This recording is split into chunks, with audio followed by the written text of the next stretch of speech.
नमस्कार, सोशल समाज में स्वागत है। मैं शशि भूषण। अभी संयुक्त राष्ट्र ने भारत के लिए कोरोना लहर को लेकर चेतावनी जारी की।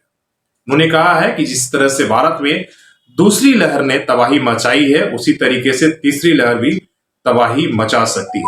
एक तो उन्होंने जो मौत का आंकड़ा जारी किया है, उसको लेकर काफी एक तरह से डर का माहौल है। उन्होंने कहा है कि भारत में दूसरी लहर के दौरान 2.4 मतलब 2.5 लाख लोगों की मौत हुई है। क्या कुछ कहा है आपको हम बताते हैं। अपने एक रिपोर्ट में संयुक्त राष्ट्र के द्वारा जारी किया गया है। उन्होंने कहा है कि भारत में कोरोना वायरस को लेकर चेतावनी जारी किया गया है। यूएन के रिपोर्ट में दावा किया गया है कि भारत में कोरोना की दूसरी लहर यानी डेल्टा वेरिएंट से अप्रैल से जून के बीच 2.4 लाख मतलब 2,40,000 लोगों की मौत हुई है और अर्थव्यवस्था में सुधार प्रभावित हुआ है। इतना ही नहीं, रिपोर्ट में भी कहा गया है कि अगर हम समय रहते स्थिति को जल्द काबू नहीं करेंगे तो और भी स्थिति खराब हो सकती है। यूएन के world economic situation and prospectus 2022 के रिपोर्ट के मुताबिक ओमिक्रॉन के वेरिएंट की वजह से संक्रमण की नई लहरें आ रही हैं और अर्थव्यवस्था पर इसका बुरा प्रभाव पड़ रहा है। रिपोर्ट में कहा है कि भारत में डेल्टा के जो हमने बताया कि इतनी मौत हुई है और तीसरी लहर में भी इस तरह की स्थिति पैदा हो सकती है।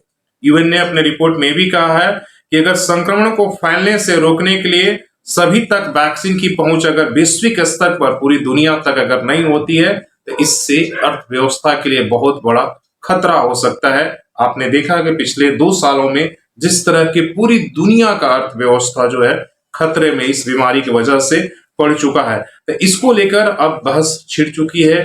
हालांकि अभी भी लोग ओमिक्रॉन को लेकर, तीसरी लहर को लेकर भारत में उस तरीके से संजीदा नहीं है।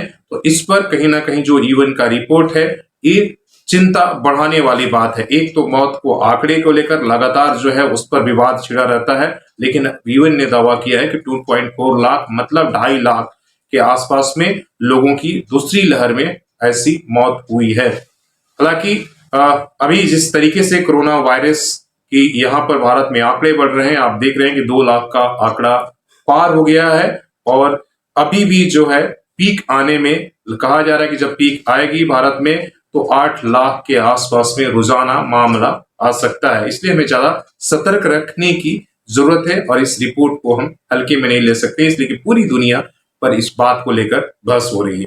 तो आप इस तरह के ताजा अपडेट के लिए सोशल संवाद के साथ बने रहें। अगर आपने अभी तक हमारे पेज को लाइक नहीं किया है तो लाइक जरूर करें और यूट्यूब पर और इंस्टाग्राम सभी प्लेटफॉर्म पर जाकर सब्सक्राइब करना ना भूलें। धन्यवाद।